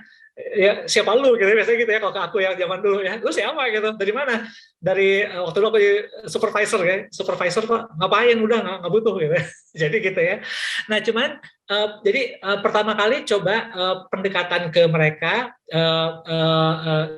dirubah pendekatannya, jadi approach-nya berbeda. Jadi kita datang sebagai orang yang mau ngasih additional values gitu ya. Jadi katakanlah misalnya datang ke finance, kita bilang finance by the way kami dari operation, kemudian kami punya satu aktivitas yang kami nilai itu bisa connect banget ke peningkatan cash flow kita gitu ya, ke peningkatan P&L kita gitu ya, yang bisa bikin balance sheet kita tuh jadi lebih bagus, karena tanpa butuh investment, kami bisa generating additional cash flow. Nah gitu ya, ya kayak gitulah itu ya. Coba ngemasnya tergantung perusahaannya Ibu ya Bu. Jadi waktu kita datang, kita tuh sebenarnya nawarin something yang mereka butuhkan. Mereka kan jungkir balik buat tiap hari itu mikir, ini gimana cara menekan ini kenapa produksi ini tinggi banget dan segala macam. Tiap hari itu problem mereka Bu. Kalau kita datang, Ibu Tri Asih datang dengan bahwa saya mau solve problem kamu, gitu ya. Saya dari operation, saya menghampiri kamu, mau solve problem kamu. Insya Allah biasanya mereka tangkap Bu. Mereka kadang-kadang kaget tuh, beneran nih. Apa yang mau dari operation itu saya bisa lakukan. Nah, mereka itu jadi solve problem mereka. Jadi saya datang untuk solve problem kamu. Instead of saya datang, tolong retrieve data itu, saya butuh untuk analisis. Kalau itu beda ya. I ask you for a favor gitu. Tapi kalau yang pertama, I come to you to give you solution for your problems, for your day-to-day problems, gitu ya. Nah biasanya pendekatannya beda, gitu ya Bu ya. Itu yang pertama. Jadi saya sarankan mungkin dirubah pendekatannya Bu ke finance. Tapi yang berikutnya Bu, kalau misalnya itu juga katakan misalnya itu valid gitu ya, datang ke finance nggak bisa juga. Sebetulnya kalau di departemen Ibu katakanlah operation gitu ya, di level tertentu Bu saat operation itu pasti connect ke sana. Jadi intinya kalau di bawah mungkin masih agak terpisah gitu ya. Cuman kalau Ibu tanya ke superiornya Ibu, ke superior Ibunya lagi, itu kan pasti lebih nyaman ya Bu. Gara-gara kan kita in one department, mereka ngerti pola berpikir kita seperti apa, bedah kerja kita seperti apa, semuanya kita udah ngerti. Jadi udah ngerti itu. Dan biasanya pada saat di level tertentu, data-data itu udah connect Bu, karena mereka juga punya kepentingan untuk menjaga data-data itu juga jadi KPI-nya mereka juga gitu. Jadi kalau misalnya datang direct ke departemen lain agak sulit gitu ya, dan udah dicoba dengan tadi masih nggak nyampe, Ibu perginya throughout your ladder in your organization Bu, ke atas. Jadi nanti pada saat di atas pasti nyambung. Oh ya, saya ngerti pola pikir kamu. Apa yang mau kamu come up dengan project ini? Project ini bisa menghasilkan ini Pak, gitu ya. Karena dia udah satu substrat dengan ibu, departemen sama operation, dan dia punya view ke yang tadi, ke yang financial data segala macam. Dia yang bakal jadi interface-nya ibu untuk connect ke sana gitu Bu. Jadi saya sarankan dua cara tadi ya. Biasanya sih works gitu. Biasanya works atau dua data itu. Thank you Mas Jarod. Terima kasih. Jadi memberikan solusi ya, jadi bukan menagih solusi justru ya, kalau ingin membaikin ya. Terima kasih Pak Edmond. Saya izin satu lagi ini karena relevan dengan jadi dari Pak Purwadi Indrawan, PT Wahana Dutaru Jaya Rucika. Terima kasih atas sharingnya yang inspiring. Pak Edmond, saya lihat jumlah mini company dan juga project team pada tahun 2019-2020 meningkat pesat. Apakah project improvement di-deliver oleh mini company atau di-deliver oleh project team lain, misalnya QCC team, SGA team, Kaizen team, dan bagaimana korelasi mini company dengan project yang terdeliver? Terima kasih. Oke, baik. So di perusahaan kami Pak, kami nggak punya luxury untuk punya banyak inisiatif. Jadi all inisiatif cuma satu, which is mini companies. Udah, itu aja. Jadi kita nggak punya luxury untuk banyak yang lain Pak. Even waktu itu pernah ada yang datang nawarin ada pendekatan Six Sigma, kita bilang enggak gitu. Saya lebih baik konsentrasi expert di satu hal dan eksekutif itu habis-habisan di sana gitu. In and out gitu ya. Jadi kalau di company kami cuma mini company Pak, hanya mini company, nggak ada yang lain lagi. Jadi dan itu nggak dibikin karena betul Pak. Jadi tentu yang Bapak sebut ya itu bisa dipecah lagi. Jadi ada kelompok lain lagi yang menghandle yang lain. Kita enggak Pak. Kita benar-benar pragmatis banget. Pokoknya yang kita miliki mini company, you solve your problem dan spesifik problem yang kamu kuasain gitu ya Pak. Yang kamu kuasain. Jadi nggak ada tuh problem yang lintas departemental itu nggak ada sebetulnya. Jadi yang terjadi adalah problem itu problem departemental tertentu di solve oleh lintas departemen, ya. Cuma problemnya spesifik, gampang diidentifikasi dan problem punya spesifik departemen gitu. Cuman yang nge-solve-nya bareng-bareng, iya betul, gitu. Jadi kalau in term of yang solve siapa, iya 100% datang dari mini companies-nya, gitu Pak. Nah terus jumlahnya apakah bertambah segala macam ya? Jumlah bertambah itu sebetulnya di-drag dari yang tadi Pak. Jadi gara-gara kita fondasinya itu kita bikin bahwa semua orang harus karena kan terlibat masuk ke KPI masing-masing ya Pak, masuk ke KPI masing-masing, masuk itu. Mereka nggak punya way lain gitu untuk bisa satisfy these KPIs, ya solving problem segala macam itu yang kelihatan emang harus lewat mini companies. Makanya jumlah mini companies-nya berkembang itu bukan gara-gara di-push, gara-gara mereka butuh gitu. Akhirnya mereka bilang, saya udah kemarin tuh punya ideas banyak, yang pertama nggak solve, sehingga itu mempengaruhi KPI saya gitu kan ya. Karena saya coba solve sendiri nggak bisa. Cuman ini pengaruh besar buat perusahaan, pengaruh besar buat saya. Akhirnya dia ada departemen gitu. Kamu mau nggak join dengan saya untuk solve problem ini? Karena ujung-ujungnya makanya mini company terus bertumbuh, Pak. Jadi yang tadi kalau Bapak lihat yang 2019-2020, yang tadi yang tiga di atas itu bertumbuh terus, itu bukan di drive oleh perusahaan, itu gara-gara emang teman-teman butuh gitu ya. Teman-teman butuh itu dia drive, dia membesar sendiri. Makanya kalau yang target ujungnya, yang di ujungnya yang money-nya agak turun ya, gara-gara kita udah tackle all the low hanging fruit di awal gitu ya, sehingga yang di jumlah bawahnya itu yang target uangnya agak turun iya. Cuma kalau mini company nggak terus berkembang karena dia ya tadi ya kadang-kadang dari solve satu problem muncul problem lain, mereka pengen solve lagi gitu ya Pak ya. Jadi itu kira-kira Mas Jarod ya mengenai ini. Ada pertanyaan lagi tadi Mas Jarod, saya lupa. Itu aja Mas Jarod ya. Semua sudah terjawab Pak. Oke. Ya, sudah. Terima kasih Pak Edmond. Jadi semua project improvement-nya sebenarnya inisiatifnya dari mini company dan juga dieksekusi oleh mini company-nya. Betul. Kebetulan waktunya sangat terbatas, rekan-rekan ya, Sobat Improvement. Terima kasih sekali lagi untuk Pak Edmond, sharingnya luar biasa hari ini. Dan saya yakin masih banyak pertanyaan yang ingin disampaikan, karena list di Q&A masih ada 30 lagi yang belum terjawab. Tapi tidak apa-apa, nanti kita akan sampaikan melalui personal email ya. Jadi nanti kita akan sampaikan. Dan bagi rekan-rekan yang masih punya banyak pertanyaan dan ingin diskusi lebih lanjut, silakan berkenan untuk join di WhatsApp group ini. Teman-teman bisa scan QR code. Kebetulan Pak Edmond ada di WhatsApp grup ini juga. Jadi kalau ada beberapa pertanyaan yang ingin didiskusikan, jangan segan ya untuk menanyakan di WhatsApp grup ini. Ya. Terakhir kami menyampaikan terima kasih banyak sekali lagi untuk Pak Edmond Hairul untuk sharing sessionnya yang sangat menginspirasi hari ini. Banyak sekali pertanyaan sehingga mohon nanti berkenan bisa kami diskusikan dengan Bapak ya untuk bisa menjawab satu persatu. Pak Edmond. Terima kasih sudah meluangkan waktu. Mohon maaf bila ada kekurangan dari dalam penyelenggaraan. Semoga rekan-rekan Sobat Improvement semua bisa mengambil hal-hal positif yang sudah disampaikan dan sampai bertemu dengan event-event PKM webinar selanjutnya.